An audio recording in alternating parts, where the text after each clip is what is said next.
আসসালামু আলাইকুম প্রিয় শিক্ষার্থী বন্ধুরা, আশা করছি সকলেই ভালো আছেন। আজকে গুরুত্বপূর্ণ একটা বিষয় নিয়ে আপনাদের সামনে হাজির হয়েছি। সেটা হচ্ছে আমরা সাম্প্রতিক সময়ে আমাদের এই অনলাইন জগতে যারা ক্লাস নেয় সেই সব শিক্ষকদের মধ্যে এক ধরনের দ্বন্দ্ব বা কোন্দল বা কাদা ছোড়াছুড়ি যাই বলুন না কেন সেগুলো দেখতে পাচ্ছি। বিশেষ করে এসএসসি পরীক্ষাকে কেন্দ্র করে রিফাত একাডেমি যে ভাইটা আছেন, আমি যতটুকু জানি তিনি আমাদের এইচএসসি 23 ব্যাচেরই একজন শিক্ষার্থী। তো তিনি বেশ ক্লাস নিয়ে বেশ জনপ্রিয় হয়েছেন। তো তিনি কিছু ক্লাসে ভুল করিয়েছিলেন এবং একটা ক্লাসের দৈর্ঘ্য ছিল 26 ঘন্টা। তো এইটা নিয়ে ব্যাপক পরিমাণে কথা হচ্ছে, অনেকেই খারাপ কথা বলতেছে তাকে। তো এটা নিয়ে কিন্তু নানান ধরনের কথা হচ্ছে।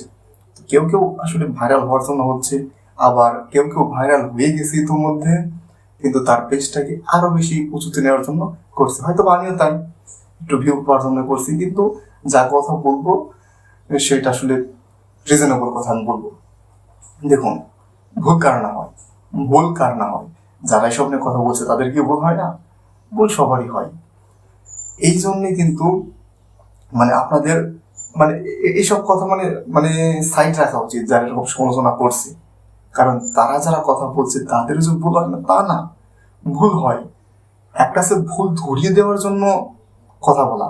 আমি যদি ভুল ধরিয়ে যাওয়ার জন্য যদি কথা বলি, তাহলে সরাসরি কি তার সাথে কি, এবং বড় বড় কিন্তু এডটেক প্ল্যাটফর্ম গুলো কিন্তু এগুলো নিয়ে কথা বলছে, তারা তো তার সাথে সরাসরি কথা বলতে পারে, তাই না? রিফাত একাডেমি রিফাত ভাইয়ের সাথে কথা বলতে পারে, কিন্তু তারা তো তা করে না। তারা কি করতেছে, আলাদা আলাদা ভিডিও করতেছেন। তার মানে এক কথায় রিচ পাওয়ার জন্য, এক কথায়।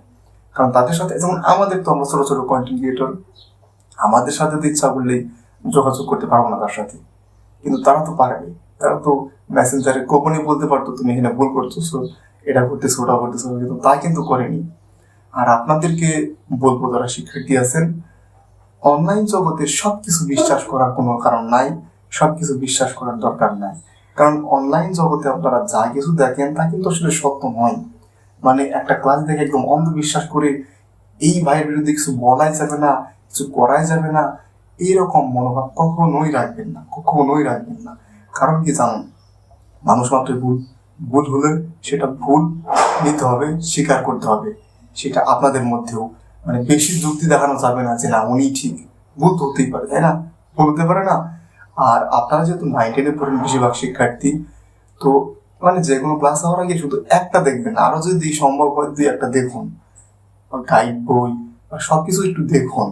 কারণ অন্ধভাবে যদি বিশ্বাস করুন শুধু ওই চ্যানেলে এবং ওই ভিডিওগুলোই, তাহলে কিন্তু এরকম ভুল হলে কিন্তু সমাধান হওয়ার কিন্তু আর সুযোগ নাই। কারণ আপনি একটাই দেখতেছেন, একটা ক্লাসই দেখতেছেন, একটা স্যারেরই, সেহেতু ভুল হলে সমাধান আর কোথায় পাবেন? কোথাও পাবেন না। এই হচ্ছে সিম্পল কথা। আরো যদি 2-1টা কথা বলি, সেটা হচ্ছে এই যে ক্লাসগুলো নিচ্ছে 26 ঘন্টা, এটা কি ঠিক আছে? আমি বলবো ঠিক আছে, আবার ঠিক নেই। কিছু সবাই তার পড়বে না, যারা পড়বে না তারা পড়বেই না, এমনিই পড়বে না। তো যারা পড়বে তাদের জন্য 2 ঘন্টা, 4 ঘন্টা, 5 ঘন্টারও ক্লাস আছে ওয়ান শট। আবার তারা একটু পড়বে তাদের জন্য বলা আছে 26 ঘন্টার ক্লাস আছে। তো 26 ঘন্টা একটু অতিরিক্ত বেশি বড় হয়ে যায় কিছু ক্ষেত্রে মনে হয়, কিন্তু তার উপর যারা পড়বে বা পড়তে চায়, সমস্যা কোথায়? তারা পড়ুক, সমস্যা তো না, তাই না? তাহলে দুইটারই পক্ষে, ছোট ক্লাসেরও পক্ষে, বড় ক্লাসেরও পক্ষে। আবার ভুল যেতেই পারে, তবে অন্ধভাবে বিশ্বাস করা যাবে না। আর অনলাইনে আসলে এত বেশি বিশ্বাস করবেন না কোনো স্যারকে একদম অন্ধভাবে, এইটা আপনাদের প্রতি অনুরোধ থাকবে। এই ছিল আজকের ভিডিও।